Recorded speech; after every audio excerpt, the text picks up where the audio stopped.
لا حول ولا قوة إلا بالله العلي العظيم حسبي الله ونعم الوكيل نعم المولى ونعم النصير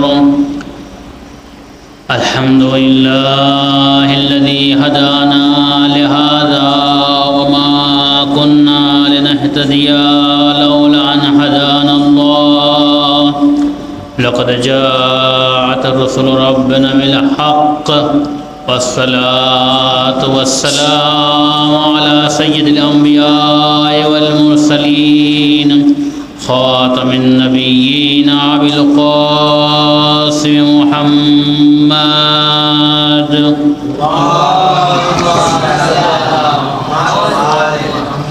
وآله الطيبين الطاهرين المعصومين المظلومين ولعنة الله على أعدائهم من الآن إلى قيام يوم الدين أما بعد فقد قال الله تعالى في قرآن مجيد وقوله الحق قل لا أسألكم عليه أجرا إلا المودة في القربى درود پاٹ کر محمد اللهم كن لوليك الحجة ابن الحسن صلواتك عليه وعلى آبائه في هذه الساعات وفي كل الساعات وليا وحافظا وقائدا وناصرا ودليلا وعينا حتى تسكنه أرضك طوعا فتمتعوا فيها طويلا درود پڑھ کر محمد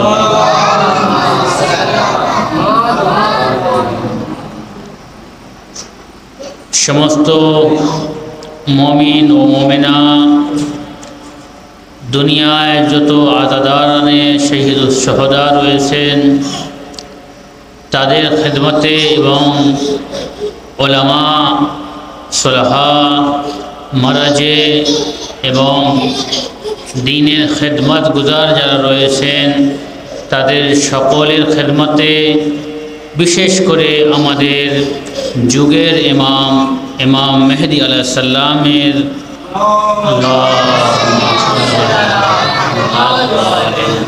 খিদমতে 1446 হিজরির মাহে মুহররমের শোক দিবস উপলক্ষে জানাই আন্তরিক শোক ও সমবেদনা।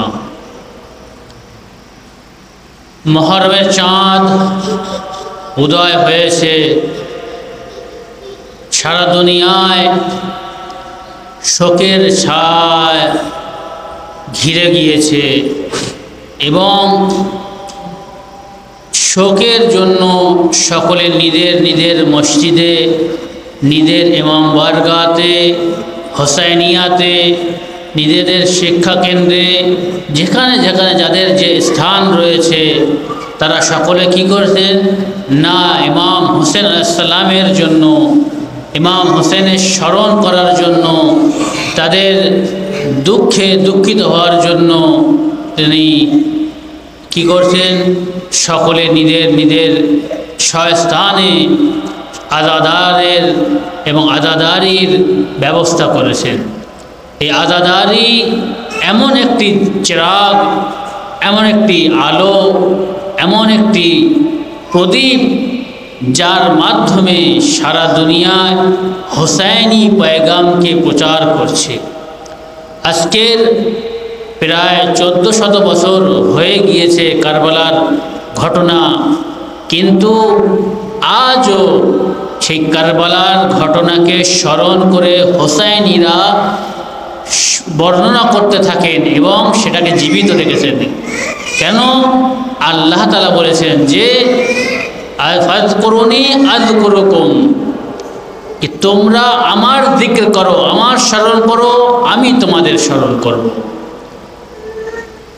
আর তোমরা আমার কুফরানে নেমত করো না, নেমতের অবিশ্বাসী করো না, নেমতকে অস্বীকার করো না, যদি আমার নেয়ামতকে অস্বীকার করো তাহলে জেনে নাও আমার আযাব হলো অতি কঠিন এবং শাস্তি অতি কঠিন। সেই জন্য ফাযকুরুনি আযকুরুকুম ওয়াশকুরুলি ওয়ালা তাকফুরুন, তোমরা শুকরিয়া আদা করো, তোমরা কুফরানে নেয়ামত করো না, নেয়ামতের অবিশ্বাস করো না। তো এই যে শুকর কি, আমরা যে নেয়ামত পেয়েছি, যে আমরা উপহার পেয়েছি, যে জিনিস আল্লাহ আমাদেরকে দান করেছেন, সেই দান আমরা যখন পেয়েছি তখন আমরা কি করব? তার কৃতজ্ঞতা প্রকাশ করব। যদি কেউ আমার কোনো জিনিস কেউ দান করে, হয়তো কোনো সময় আমার কোনো অভাব থাকতে পারে, আমার যদি কোনো পোশাক না থাকে, কেউ যদি আমার পোশাক দান করে তাকে আমি কৃতজ্ঞতা জানাবো, অর্থাৎ তাকে বলো ধন্যবাদ, আপনার এই দয়ার জন্য আপনার আমি কৃতজ্ঞতা জানাই। এটা কি শরীফ এবং যারা সৎ ব্যক্তি তাদের মধ্যে এই গুণাবলী পাওয়া যায় কি তারা যখন কোনো নেয়ামত পায় তার কৃতজ্ঞতা প্রকাশ করে। তা আল্লাহ তাআলা যেই বলছেন যে তোমরা যখন নেয়ামত পেয়েছো, নেয়ামতের কী করে শুকরিয়া আদা করো। আল্লাহ তাআলা আমাদের দুনিয়ায় কী কী নেয়ামত দিয়েছে? আমাদের নেয়ামত এই দিয়েছে কি সর্বপ্রথম আমরা মুসলিম জাতি আমাদের বানিয়েছে, মুসলমান ঘরে আমাদেরকে পাঠিয়েছেন, ইমানের সাথে আমাদের দুনিয়া পাঠিয়েছেন, এবং আমাদের কোনো জায়গা অন্য কোনো ঘরে আমাদের জন্ম করাননি, বরং মুসলমান ঘরে আমাদের জন্ম করিয়েছেন। এটা হলো একটি নেয়ামত, তার জন্য আল্লাহর কি শুকরিয়া আদায় করতে হবে। অনুরূপ নেয়ামতের পরে আমরা এই যে নেয়ামত পেয়েছি, তারপর আমরা নামাজ পড়ছি, রোজা রাখছি, নামাজ পেয়েছি, রোজা পেয়েছি কার কাছ থেকে? রাসূলুল্লাহর কাছ থেকে। অর্থাৎ আল্লাহর পক্ষ থেকে হাদী পেয়েছি, আল্লাহর পক্ষ থেকে রসুল পেয়েছি, যিনি এসে আমাদেরকে হেদায়েত করেছেন, আমাদের সৎ পথের পথিক বানিয়েছেন, আমাদের সৎ পথ দেখিয়েছেন। দেখো এই পথে গেলে তোমরা জান্নাত পাবে, এই পথে গেলে তোমরা জাহান্নামে যাবে। তো এই যে নবী পাঠিয়েছেন, এটাও কি? এটাও একটি আল্লাহর নেয়ামত। আর আমাদের বিবেক যে দিয়েছেন, এটি একটি নেয়ামত। আমাদের চোখ, আমাদের কান, আমাদের নাক, আমাদের হাত, আমাদের পা, যা কিছু দিয়েছে এসব কি? নেয়ামত। নেয়ামত মানে কি? উপহার, আল্লাহর অনুগ্রহ। যদি এগুলো আমাদের বিনা চাওয়া, বিনা মাঙে, বিনা কোনো প্রার্থনা দোয়ায় আল্লাহ তাআলা এগুলো আমাদের কি দান করেছেন।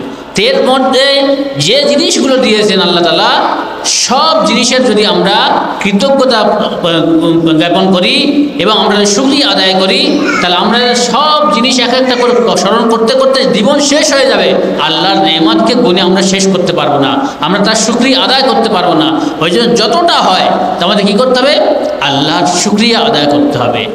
আর আল্লাহর রসুল যে আমাদের এই দিন ইসলাম নিয়ে এসছেন, আমাদেরকে এই যে পরিপূর্ণ ইসলাম দিয়ে গিয়েছেন, পুরো জীবনের সমস্ত ব্যবস্থাকে আমাদের বলে দিয়েছেন কি? যে তোমরা জন্ম থেকে নিয়ে কবরের পর্যন্ত তোমাদের যা যা প্রয়োজন সব কিছু আমি তোমাদের বর্ণনা করে দিচ্ছি। আল্লাহ তাআলা কোরআন নাজিল করেছেন, আর কোরআনের ব্যাখ্যাকারী হলাম আমি রসুল। আমি তোমাদের কোরআনকে ব্যাখ্যা করে জানাবো কোথায় কি আল্লাহ কি বলছেন। রাসূলুল্লাহ সেটা কমপ্লিট এই দুনিয়াতে আমাদেরকে একটি জীবন ব্যবস্থা শিখিয়ে দিয়ে গেছেন।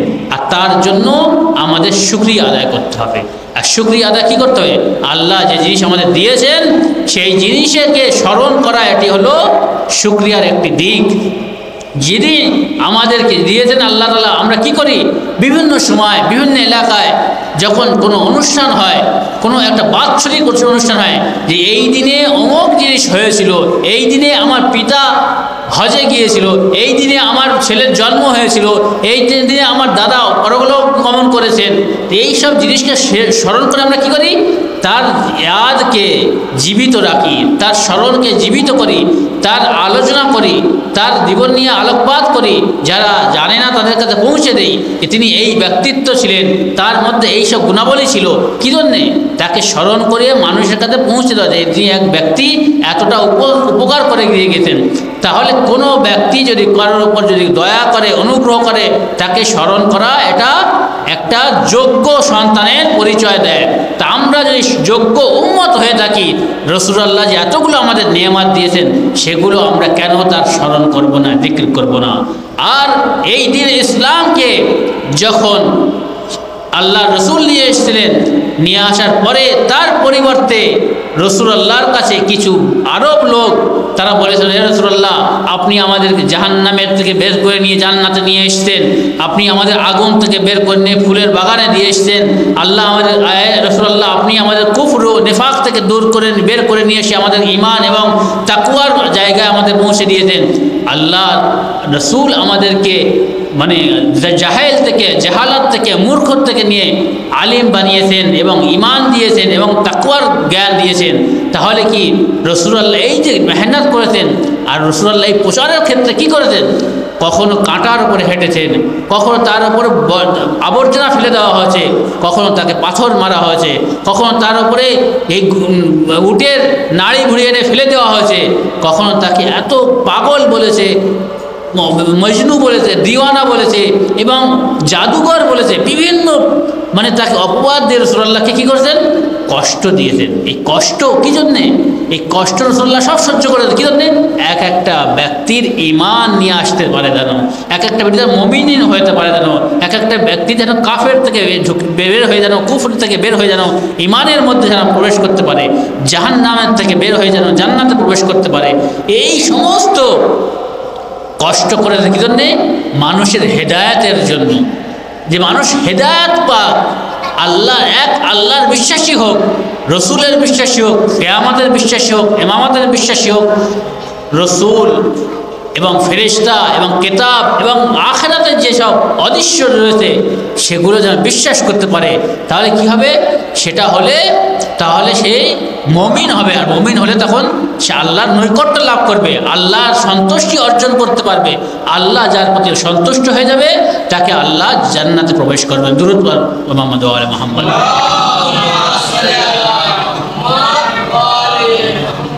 তাহলে এখানে এই যে আল্লাহ আমাদের উপর অনুগ্রহ করেছেন, আমাদের উপর যে দয়া করেছেন, আমাদের উপর যে নেয়ামত নাজিল করেছেন, তার পরিবর্তে আমাদের কি করতে হবে? তার পরিবর্তে আল্লাহকে আমাদের স্মরণ করতে হবে।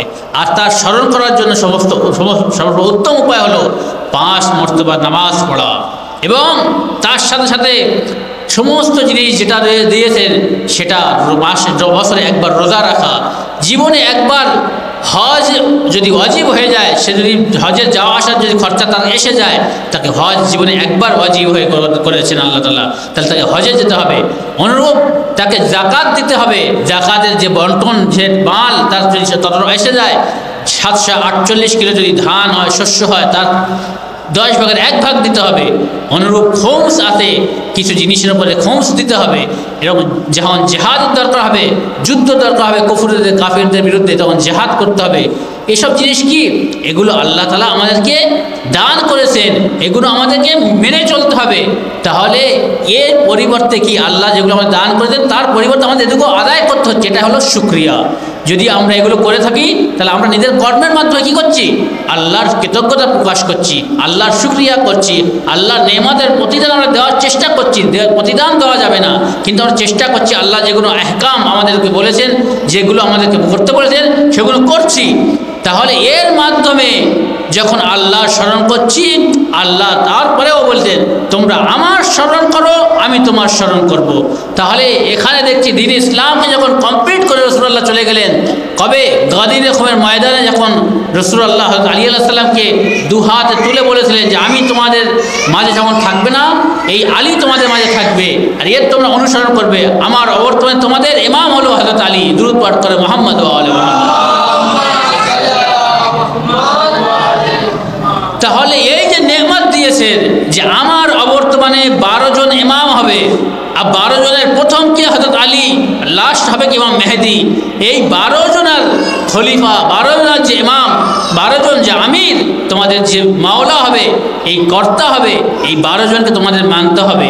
আর সেই 12-র মধ্যে আমাদের তৃতীয় ইমাম হযরত ইমাম হোসেন আলাইহিস সালাম, যে কাজ রাসূলুল্লাহ করে দিয়ে গেছিলেন, কমপ্লিট করে দিয়ে গেছিলেন, সেই কাজকে অব্যাহত রেখেছিলেন কারা? হযরত আলী, হযরত ইমাম হাসান, হযরত ইমাম হোসেন। কিন্তু এই মাওলা আলী যখন খেলাফতে আসলেন, প্রকাশ্যে যখন খেলাফতে আসলেন, তখন মাওলা আলীর বিরুদ্ধে বিভিন্ন ধরনের একটা অরাজকতা সৃষ্টি করা হলো এবং বিভিন্ন 4 বছর খেলাফতের মধ্যে তিনটি বড় বড় যুদ্ধ করতে হয়েছে, এবং তিনটি কাদের সাথে যুদ্ধ করতে? কোনো কাফেরদের সাথে নয়, কোনো মানে ইহুদির সাথে নয়, নাসারার সাথে নয়, কোনো হিন্দুদের সাথে নয়, বরং কাদের সাথে করতে হয়েছে? মুসলমানদের সাথে করতে হয়েছে। মুসলমানরা রাসূলুল্লাহর বিরুদ্ধে এসে, হযরত আলী আলাইহিস সালামের বিরুদ্ধে এসে যুদ্ধ করতে লাগলো, এবং তাতে কয়েক হাজার সাহাবী মারা গেল। কে করেছে? হযরত আলী আলাইহিস সালামের 4 বছর খেলাফতের মধ্যে 3টি বড় বড় যুদ্ধ সংগঠিত হলো, আর করে সবই মুসলমান, সবই মুসলমান। কেউ একজন কাফের নয়, কেউ একজন মুশরিক নয়, কেউ একজন নয়, মানে ইহুদি নাসারা কিংবা বৌদ্ধ হিন্দু জৈন নয়, বরং তারা শিরকে মুসলমান। আর এই মুসলমানের ধারা যখন ইমাম হোসেন আলাইহিস সালামের যুগ আসলো, তখন সেই মুসলমানেরাও হযরত ইমাম হোসেন আলাইহিস সালামের সামনে এসে দাঁড়ালো, এবং সেই মুসলমানরা ইমাম হোসেনকে হত্যা করলো। তাহলে যে দিন ইসলামকে রাসূলুল্লাহ সাল্লাল্লাহু আলাইহি ওয়াসাল্লাম কমপ্লিট করেছিলেন, আর তাদের ধারক বাহক এবং তাদের হেফাজতের রক্ষা করে দিয়ে গেলেন কাদের? রাসূলুল্লাহ নিজের খানদানদের, নিজের বংশধরদেরকে, হযরত আলী থেকে ইমাম মেহদী আলাইহিস সালামের কাছ থেকে। কিন্তু তৃতীয় যখন ইমাম আসলেন, ইমাম হোসেন আলাইহিস সালাম, তখন তারাই যারা আলী আলাইহিস সালামকে খেলাফত সুষ্ঠুভাবে করতে দেয়নি, তাদেরকে হুকুমত এবং শাসন ঠিকভাবে করতে দেয়নি, সেই ধারা ইমাম হোসেনের সামনে এসে দাঁড়ালো এবং এসে বলছে, আজকের আমার হাতে বাইয়াত করো। ইয়াজিদ কি বলছে? যখন মুআবিয়া দুনিয়া থেকে চলে গেল, তখন বলছে যে ইয়াজিদ গভর্নরকে বলল, মদিনার গভর্নরকে বলছে, হে গভর্নর, দেখো আমার এই চিঠি যাওয়ার পরে তুমি ইমাম হোসেনের কাছ থেকে বাইয়াত নেবে, আব্দুল্লাহ ইবনে জুবাইরের কাছ থেকে বাইয়াত নেবে, আব্দুল্লাহ ইবনে ওমরের কাছ থেকে বাইয়াত নেবে, আর যে না বাইয়াত করবে তার গর্দান উড়িয়ে দেবে। কি বড় সাহস যে আমার বাইয়াত না করবে তার গর্দান উড়িয়ে দেবে। আর ইমাম হোসেনকে যখন ডাকলেন, তখন ইমাম হোসেন যখন গেলেন, তখন ইমাম হোসেনের সাথে কারা গিয়েছিল? ইমাম হোসেনের সাথে গিয়েছিল 12 বানি হাশিমের যুবকরা গিয়েছিলেন রাতের অন্ধকারে।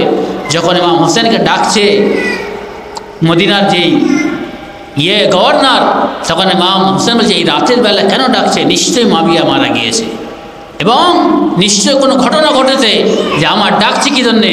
তখন ইমাম হোসেনকে একা ছাড়েনি, ইমাম হোসেনের সাথে বানি হাশিমের জওয়ানরা, যুবকরা রাতের অন্ধকারে পাহারা দিয়ে নিয়ে গেছিল। যখন ইমাম হোসেন ভেতরে গেলেন, আর যুবকদেরকে বাইরে দাঁড় করে দিলেন কি যদি ভেতরতে কোনো আওয়াজ আসে তো তোমরা আগে চলে আসবে, আর যদি কোনো আমি আওয়াজ যখন দেবো তোমরা ভেতরে চলে আসবে, বলবে যে কোনো অঘটন ঘটছে। তখন ইমাম হোসেন যখন গেল, তখন বলছে কি যে মুআবিয়া মারা গিয়েছে, ইয়াজিদের চিঠি এসছে, ইয়াজিদ আপনার কাছ থেকে বাইয়াত চেয়েছে, আপনি যদি বাইয়াত করেন তো ভালো, আর যদি বাইয়াত না করেন আপনার গর্দান এখানে উড়িয়ে দেবো। তখন হযরত মুহাম্মদ সাল্লাল্লাহু আলাইহি ওয়াসাল্লাম আওয়াজ দিলেন, কার শক্তি আছে আমার এখানে হত্যা করবে, আমার গর্দানকে তুলবে?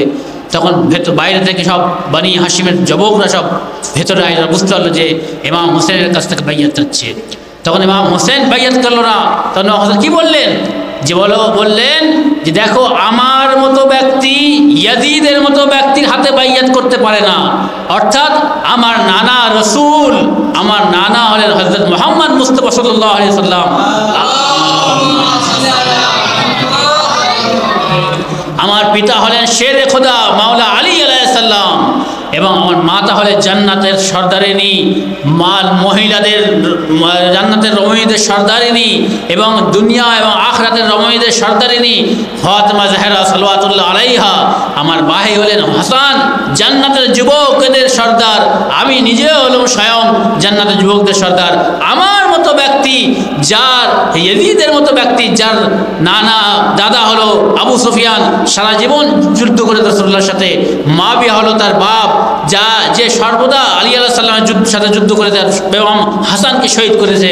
সেই মুআবিয়ার ছেলে পুত্র ইয়াজিদ, যে বানর নিয়ে খেলা করে, সে নারীদের সাথে খেলা করে, সে নিজেকে মানে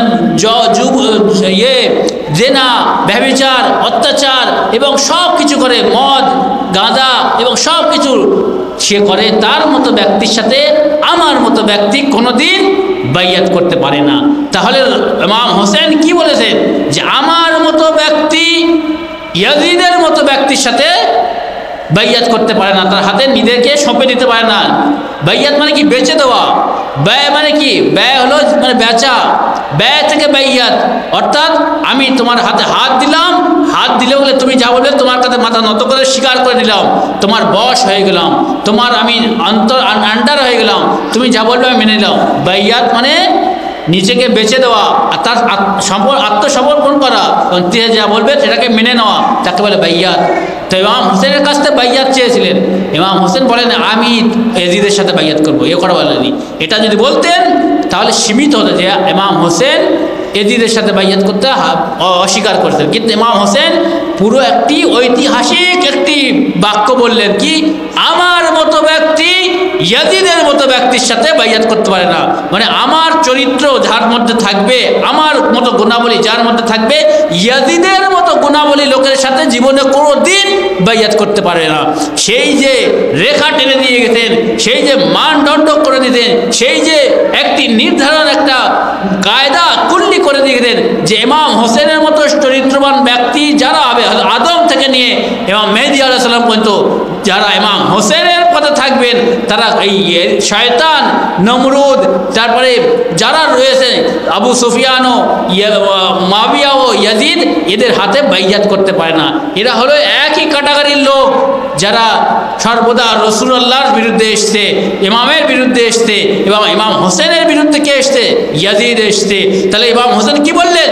আমার মতো ব্যক্তি ইয়াজিদের মতো ব্যক্তির সাথে বাইয়াত করতে পারে না, আদমের মতো ব্যক্তি শয়তানের সাথে বাইয়াত করতে পারে না, হযরতে ইব্রাহিম নবী নমরুদের সাথে বাইয়াত করতে পারে না, হযরত মুসা আলাইহিস সালামের মতো নবী কার সাথে? ফেরাউনের সাথে বাইয়াত করতে পারে না।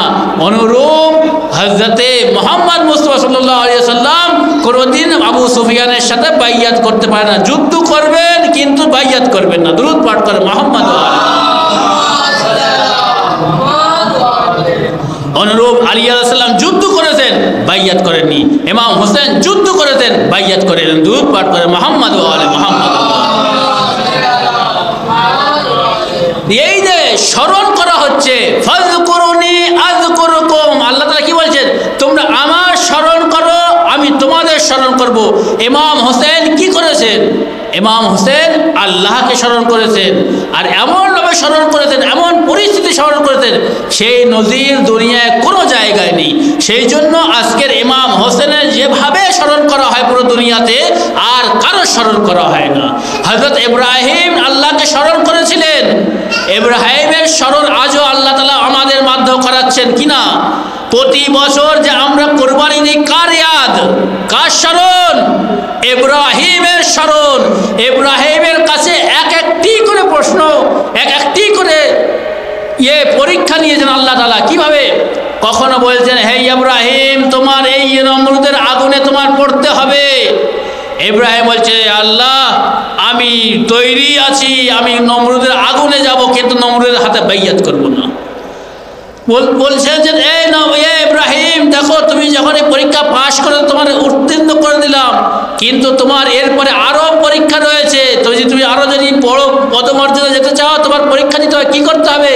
যাও খানা কাবায়, যাও সেখানে, সে মক্কা মরুভূমিতে, সেখানে আল্লাহর ঘর রয়েছে। সেই ঘরের ওখানে কোনো গাছ নেই, কোনো ছায়া নেই, কোনো ঘর নেই, কোনো মাথা ঢাকার কোনো ছাদ নেই।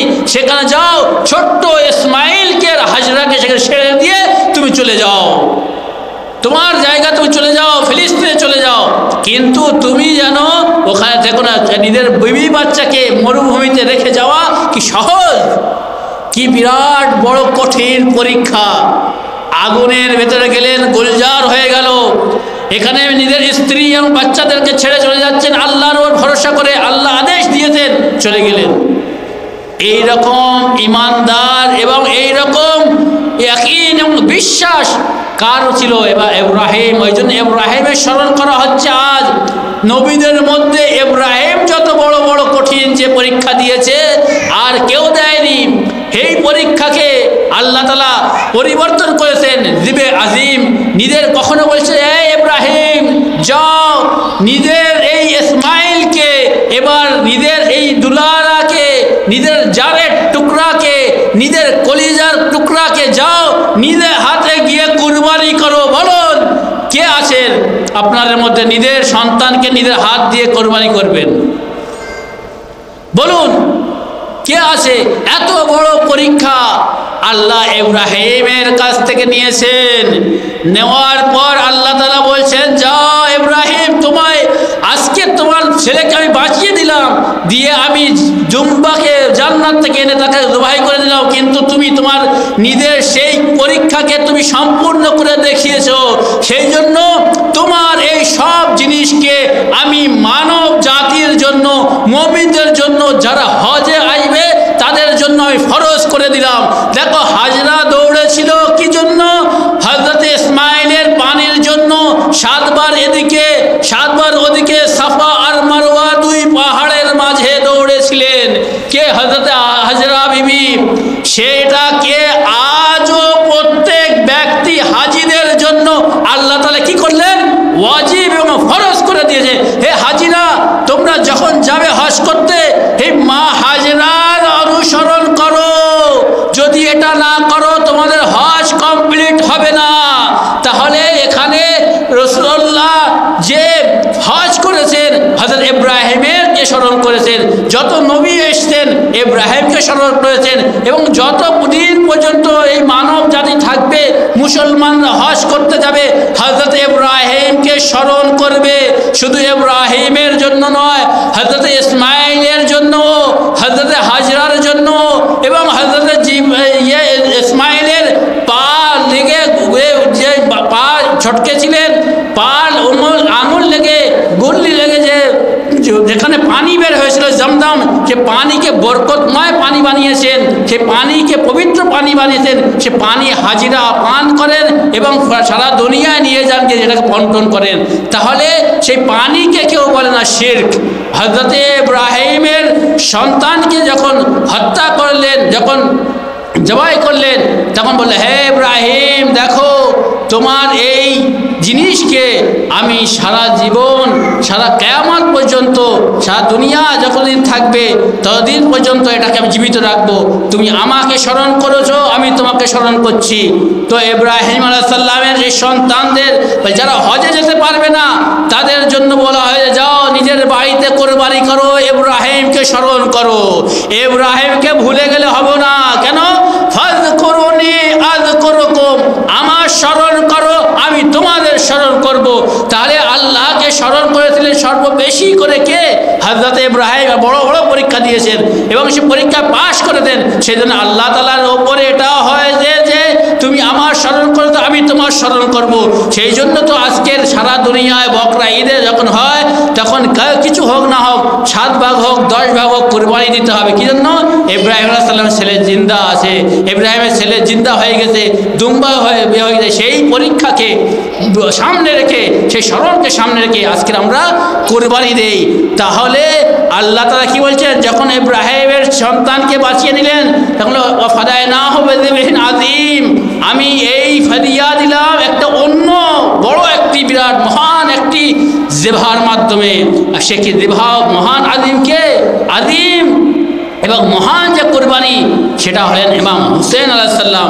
অর্থাৎ হযরত ইসমাইলকে বাঁচিয়ে নিয়ে হযরত হুসেন আলাইহিস সালামকে কুরবানিকে আল্লাহ তাআলা কবুল করেছেন।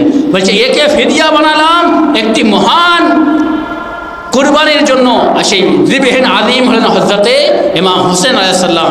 ইমাম হুসেন আলাইহিস সালাম কীভাবে স্মরণ করেছেন? সেই জন্য দুনিয়াতে আজ সব জায়গায় ইমাম হোসেনের মহরমের চাঁদ উদয় হতেই কি হলো? সব জায়গায় কালো ফার্শ, কালো বিছানা এবং শোকের ছায়া চারদিকে ছড়িয়ে পড়লো এবং চারদিকে কালো পোশাক বিছিয়ে গেল। কি জন্য? ইমাম হোসেন আল্লাহকে স্মরণ করে দেন। কি কঠিন অবস্থায় আল্লাহকে স্মরণ করে, জানেন? নিজের বাচ্চাদেরকে নিয়ে গেছেন কারবালার মরুভূমিতে, কেউ নেই, মরুভূমি, পানি রয়েছে, কিন্তু এদিদের সৈন্যরা পানি বন্ধ করে দিয়েছে। খেমা পানির ধারে লাগিয়েছিল, তাম্বু পানির ধারে লাগিয়েছিল, কিন্তু ইয়াজিদের সৈন্য এসে বললো, এখান থেকে খেমা তুলে দূরে লাগাও, পানির কাছে তোমরা খেমা বানাতে পারবে না, তোমরা তাম্বু লাগাতে পারবে না, যাও দূরে নিয়ে চলে যাও। কত কঠিন বাচ্চাদেরকে নিয়ে গেতেন, পরিবারদেরকে নিয়ে গেতেন বিদেশে, আর তাম্বুতে থাকতেন। খাওয়া দাওয়া থাকা কত কঠিন, তখন উঠে করে নিয়ে যাচ্ছেন। কোথায় কি খাবে, কোথায় কি পরবে, কোথায় থাকবে, কিভাবে রাত কাটাবে, কোনো ঠিক নেই। সেই অবস্থায় কোথায় গেছে, মরু কারবালায়। আর সেই কারবালায় গিয়ে কত কঠিনভাবে আল্লাহকে স্মরণ করতেন। ইয়াজিদ চেয়েছিল, কি বলেছিল ইয়াজিদ, যে দুনিয়াতে কোনো আল্লাহ বলে কেউ নেই, দুনিয়াতে কোনো নবী আসেনি, কোনো কিতাব নাজিল হয়নি, কোনো ওয়াহি নাজিল হয়নি। এর তো বানি হাসিমের একটা খেলা ছিল, একটা পরিকল্পনা ছিল, একটা রাজ ছিল, একটা ক্ষমতা নিজের হাতে নেওয়ার জন্য একটা পরিকল্পনা ছিল, ষড়যন্ত্র ছিল। সেই ষড়যন্ত্র করে নিজের হাতে খলিফা, নিজের হাতে খেলাফত, নিজের হাতে রাজত্ব, নিজের হাতে মামলুকিয়াত, নিজের হাতে কি, নিজের হাতে রাজত্ব রাখার জন্য এটা খেলা খেলেছে। কোনো নবী নাজিল আসেনি, কোনো ওহী নাজিল হয়নি, কোনো কিতাব আসেনি। তাহলে কত জঘন্য! এই বাক্য থেকে বোঝা যায় যে ইয়াজিদের মধ্যে কোনো একটু পরিমাণ কোনো ঈমান ছিল না, ইসলাম ছিল না, কোনো মুসলমানের কিচ্ছু ছিল না। এই থেকে বোঝা যায় ইয়াজিদ 1 নম্বর কাফের, মুশরিক এবং আল্লাহ বিরোধী, রসুল বিরোধী, দিন বিরোধী, ইসলাম বিরোধী। এই বাক্য থেকে বোঝা যায় ইয়াজিদ 1 নম্বর কাফের ছিল, 1 নম্বর মুশরিক ছিল। তার মধ্যে যার্রা বরাবর কোনো ঈমানের অঙ্গ ছিল না। সেই ইয়াজিদ ইমাম হোসেনকে হত্যা করেছে কত কঠিনভাবে। আর সেই কঠিনের বারে একটার পর একটা ইমাম হোসেন প্রত্যেক মারহালায়, প্রত্যেক জায়গায় আল্লাহকে স্মরণ করেছেন, এক কোরবানি দিয়েছেন। কখনো নিজের ভাইকে, কখনো নিজের সন্তানকে, কখনো নিজের ভাইয়ের সন্তানকে, কখনো নিজের সাহাবাকে, কখনো নিজের সাথীকে, কখন নিজের ছোট্টবেলার বন্ধু হাবিব ইবনে মাজাহিদকে, কখনো নিজের বোনের সন্তান অন মোহাম্মদকে এমনভাবে শহীদ করিয়েছেন, এমনভাবে যুদ্ধ করিয়েছেন যে একটা পর একজন মাত্র কয়েক ঘন্টার মধ্যে লাশ কাঁড়ি হয়ে গেছে। 71টি লাশ হযরত ইমাম হোসেন একা বয়েছেন। বয়স যার 57 বছর বয়স, তিনি সেই 3 দিন ভুকা পিপাসায় এত বড় কঠিন যে পরীক্ষা দিয়েছেন, সে পরীক্ষা দুনিয়ায় কেউ দিতে পারেনি, আর কিয়ামত পর্যন্ত কেউ দিতেও পারবে না। সেই জন্য আল্লাহ তাআলা ইমাম হোসেনের স্মরণকে জীবিত রেখেছেন, ইমাম হোসেনের স্মরণকে জীবিত রেখেছেন। আর ইমাম হোসেনের স্মরণকে এমনভাবে জীবিত রেখেছেন, তার নাম আসার সঙ্গে সঙ্গে চোখ থেকে অশ্রু পড়ে। তার মর্মান্তিক কাহিনী শুনলে অন্তর কেঁদে ওঠে, তার কথা শুনলে সাধারণ মানুষের বুক কেঁপে ওঠে যে ইমাম হোসেন কি অবস্থায়, খেতে পারেনি, তারপরেও আল্লাহকে স্মরণ করেছেন। নিজের মুখ পানি নেই, শুকিয়ে গিয়েছে, জিভ ফেটে গিয়েছে। জানেন, মানুষ যদি একদিন না পানি খায়, 2 দিন যদি পানি না খায়, মানুষের জিভ আস্তে আস্তে আটা হয়ে যায়, জিভ শুকিয়ে যায়, গলার যে থুতু আছে শুকিয়ে যায়, আস্তে আস্তে জিভ শুকিয়ে যায়। এমন হতে হতে 2-1 দিন 3 দিন পরে জিভে ঠোঁট কি হয়, ফাটতে শুরু করে, ফাটে। আর ইমাম হোসেনের জানেন জিভ ফেটে গিয়েছিল, এত শুষ্ক ছিল কি জিভ ফেটে রক্ত বের হচ্ছিল। মানুষের শরীরে যখন পানি থাকে না, মানুষের শরীরে কত ভাগ পানি থাকে? মানুষের শরীরে 3 ভাগের মধ্যে 2 ভাগ পানি থাকে। পানি না থাকলে মানুষের জীবন থাকে না। আর ইমাম হোসেন এত পিপাসিত ছিলেন, সবথেকে বেশি পিপাসিত ছিলেন ইমাম হোসেন। ইমাম হোসেনের জিভ ঠোঁট ফেটে রক্ত বের হচ্ছিল, এত শুষ্ক। জানেন, যখন ইমাম হোসেনের কাছে হযরত আলী একবার যুদ্ধে গেলেন, যুদ্ধ করতে ফিরে আয়, এত তৃষ্ণা পেয়েছে, এত পিপাসা পেয়েছে, তখন ফিরে বলছে, হে রাসূলুল্লাহ, হে আপনার রাসূলুল্লাহ, হে আল্লাহর সন্তান, আল্লাহ রাসূলের সন্তান, হে ইমাম হোসেন, হে বাবা, আমার একটু পানির ব্যবস্থা করে দিন। যদি একটু পানির ব্যবস্থা করতে পারেন তাহলে আমি এই জালেমদেরকে বুঝিয়ে দিতাম আমার দাদা আলী বাহুতে কত শক্তি, আর আমি দাদা আলীকে যুদ্ধকে আমি স্মরণ করিয়ে দিতাম যে একটু যদি পানি যদি ব্যবস্থা করতে পারেন। হযরত ইমাম হোসেন বললেন, হে বেটা, আমি পানির ব্যবস্থা করতে পারছি, আমি এত অসহায় পিতা, এত অসহায় যে হযরত আলী একবার জওয়ান ছেলে এসে বাপের কাছে পানির প্রশ্ন করছে, পানি দেন, পানি, কিন্তু বাপ পানি দিতে পারছে না। এর থেকে বড় কষ্ট আর কিছু হতে পারে?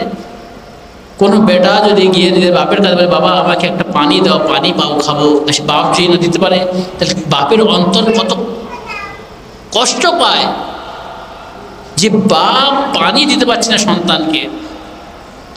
তো হযরতে ইমাম হোসেন বললেন, হে বেটা আলী আকবর, তুই আমার মুখের মধ্যে তোমার জিভ দিয়ে দাও। যখন মুখের মধ্যে জিভ দিল তখন ইমাম হোসেনের কাছ থেকে মুখটাকে নিজের জিভ বের করে দিলে সঙ্গে সঙ্গে নিয়ে বলছে, বাবা আমার জিভের থেকে তো আপনার জিভ আরও বেশি শুষ্ক, আমি তো দিয়ে আমার তো আর বেশি শুষ্ক লাগছে, তা আমি আপনার মুখে দিয়ে আমার কোনো শান্তি পাবো না।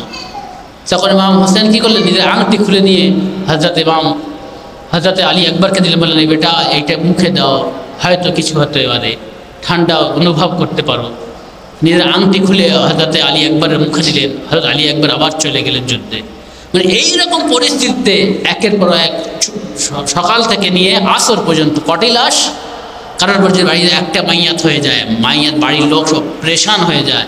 কারোর বাড়িতে দুটো একসাথে যদি মাইয়াত হয়ে যায় আরও পরেশান হয়ে যায়।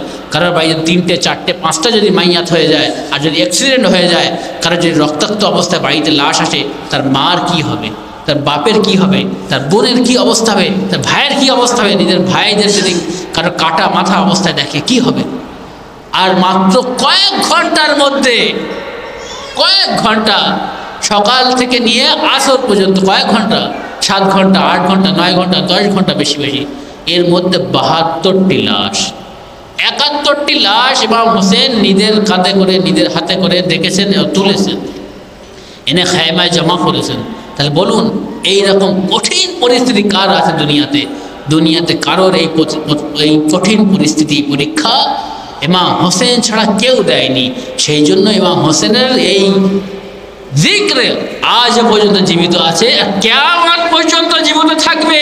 এটা আল্লাহর ওয়াদা, এটা আমাদের এটা বিশ্বাস এবং ইয়াকিন। 1400 বছর হতে হতে আমাদের কাছে পৌঁছেছে। আমরা ছিলাম না, আমাদের পিতামাতা ছিল না, দাদা দাদি ছিল না, পূর্বপুরুষগণ ছিল না, ইমাম হোসেনের জিক্র ছিল। তারা এসছেন, জিক্র আছে, তারা চলে গিয়েছেন, জিক্র হচ্ছে, আমরাও চলে যাব। কিয়ামত পর্যন্ত জিক্র চলবে। যতদিন ইব্রাহিমের জিকির চলবে ততদিন ইমাম হোসেনের জিকির হবে। কেননা ইব্রাহিমের সন্তানকে ফিরিয়ে দেওয়া হয়েছিল ইমাম হোসেনের কোরবানির মাধ্যমে। আর এটা চলতে থাকবে, আর দিনের পর দিন এটা বিস্তারিত হবে পুরো দুনিয়ায়।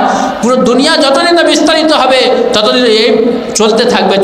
প্রতিদিন, প্রতি বছর, প্রতি মহরম মাসে কয়েক কয়েক হাজার লোক তাদের অন্তর দৃষ্টি খুলে যায়, তারা ইমাম হোসেনের সাথে এই কাফেলায় যুক্ত হয়। এবং ইমাম হোসেনের এই কাফেলায় যুক্ত হয়ে আজকে সারা দুনিয়ায় তারা আজাদার হয়ে আজাদারি করছেন এবং শোক অনুষ্ঠান পালন করছেন। তা আজকের সেই দিন, যেই আজকের প্রথম তারিখ যে অতিবাহিত হলো, জানেন হযরত ইমাম হোসেন যখন মদিনা থেকে যখন আসছিলেন, মদিনা থেকে যখন মক্কার উদ্দেশ্যে বের হচ্ছিলেন, মদিনায় তো থাকতে দিলেন না। কেন? ইমাম হোসেনকে হত্যা করার জন্য ইয়াজিদ এবং ইয়াজিদের গভর্নর পিছু লেগে গেল যে ইমাম হোসেনকে হত্যা করে দেব। ইমাম হোসেন বললেন, যদি দরকার পড়ে আমি মদিনা ত্যাগ করে দেব, আমি মক্কায় চলে যাব। ইমাম হোসেন মদিনা ত্যাগ করছেন। জানেন, আমরা যদি আমাদের বাড়ি ছেড়ে যাই আর যদি এটা জানি যে এই বাড়িতে আর ফিরে আসতে পারবো না, আমরা আমার জন্মের স্থানে ফিরে আসতে পারবো না, আমরা আমার গ্রামে আর ফিরে আসতে পারবো না। ইমাম হোসেন জানতেন যে আমি এই মদিনা ছেড়ে যাচ্ছি, মদিনায় আর ফিরে আসতে পারবো না, মদিনা ত্যাগ করে যাচ্ছি, যেখানে মায়ের কবর, যেখানে নানার কবর, যেখানে ছোট্টবেলা থেকে বড় হয়েছেন এবং 56 বছর কাটিয়েছেন, সেই জায়গায় মদিনার রাসূল, যেখানে দুনিয়ার মুসলমানরা সেখানে গিয়ে শান্তি পায়, সেই শান্তির জায়গা থেকে ইমাম হোসেন ফিরে চলে যাচ্ছেন। কোথায় যাচ্ছেন? ত্যাগ করছেন। কোথায় যাচ্ছেন? যে কারবালার উদ্দেশ্যে যাচ্ছে। কিন্তু কারবালার উদ্দেশ্যে যাওয়ার পূর্বে আগে মক্কায় আসলেন। মক্কায় কয়েক মাস ছিলেন, জিলহিজ্জা পর্যন্ত। কত তারিখে সফর শুরু করে জানেন? 28 রজব মাসের 28 তারিখে ইমাম হোসেন কি করলেন? মদিনা ত্যাগ করলেন। মদিনা ত্যাগ করার আগে পূর্বের রাতে কি করছেন? ইমাম হোসেন নিজের নানার কবরে গেলেন। বলছেন, ভাই নানা, আমি মদিনা ত্যাগ করছি, আমাকে বিদায় দিন, আমি আর ফিরে আসতে পারবো না, আমাকে বিদায় দিন, আমি আপনার ছেড়ে চলে যাচ্ছি। ইমাম হোসেন জানেন যে আর এই ফিরে আসতে পারবো না, আর নবীর সাথে সাক্ষাৎ হবে না, আর নবীর কোনোদিন আর জিয়ারত করতে পারবো না। তাহলে কত কষ্ট আপনারা নিজেদের এটা দিয়ে কষ্ট বুঝতে পারেন যে আপনি মনে করেন আপনি আমার বাড়ি ছেড়ে চলে যাচ্ছি, নিজের পিতা মাতার সাথে আর সাক্ষাৎ হবে না, নিজের মা দাদা দাদির সাথে আর সাক্ষাৎ করতে পারবো না, নিজের মা গ্রামবাসীদের সাথে আর সাক্ষাৎ করতে পারবে না। তখন কত কঠিন লাগবে, কত কষ্ট লাগবে। তখন এই জায়গা ছেড়ে দিয়ে ইমাম হোসেন জানতেন আমি ফিরে যাচ্ছি, আমি চলে যাচ্ছি, ত্যাগ করছি, বলি না আর আসতে পারবো না।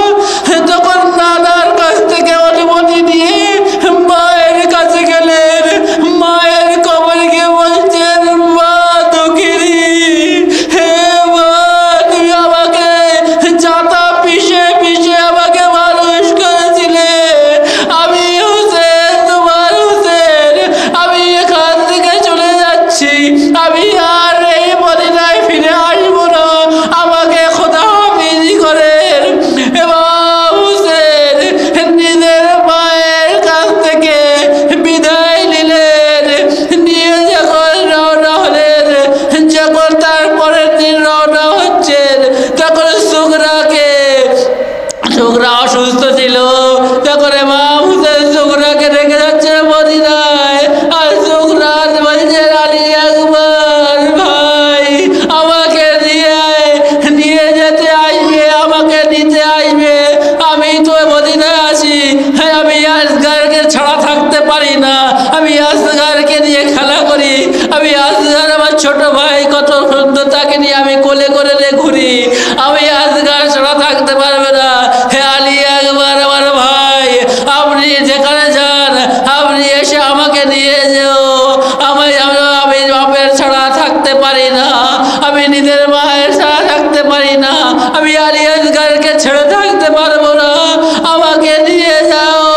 আলী আকবর বলেছিলেন, হ্যাঁ বোন সুগরা, আমি আসবো, তোমাকে নিতে আসবো, কিন্তু কারবালার ময়দানে এমন একটি ঘটনা ঘটে গেল, আলী আকবরের আর মদিনায় আসা হলো না এবং সুগরাকে নিয়ে আসা হলো না। এবং সে যখন সেই কারবালার ময়দানে আশুরার রাতে, তখন কি হয়েছিল, সেই আলী আকবরের জন্য চিঠি পাঠিয়েছিলেন সাফির। সেই পিয়ন কি করেছিল, ডাকিয়া এই পায়ে নিয়ে গেলেন। কি বলছে, কার চিঠি এসেছে? বলছে মদিনা থেকে সুগরার চিঠি এসেছে। হযরত সুগরা বলছেন যে, আলী আকবর ভাই, আমার আলী আসগার কত বড় হয়েছে, সে এত দিনে হামা দিচ্ছে, সে এত হাঁটা শুরু করেছে, আমার ভাই 6 মাস হয়ে গিয়েছে, ছোট্ট আলী আসগার কেমন আছে, তুমি আমাকে কবে দিতে আসবে? কিন্তু হায় রে, সুগরার ইচ্ছা আর পূরণ হলো না। হযরত আলী আসগারকে আমার কি দেবে, ছোট্ট শিশু, তাকেও সে তীর মেরে তাকেও শহীদ করে দেওয়া হলো। আলী আকবর কলিজায় সে তীর মারা হলো, বললাম কেটে গেল। হযরত ইমাম হোসেন আলী আকবরের এই কলিজা থেকে যখন সেই বল্লামকে টেনে বের করলেন, বল্লামের সাথে সাথে সেই কলিজা বের হয়ে আসলো এবং সকলে শহীদ হয়ে গেল, কেউ আর বেঁচে নেই। সুগরাকে কে দিতে আসবে?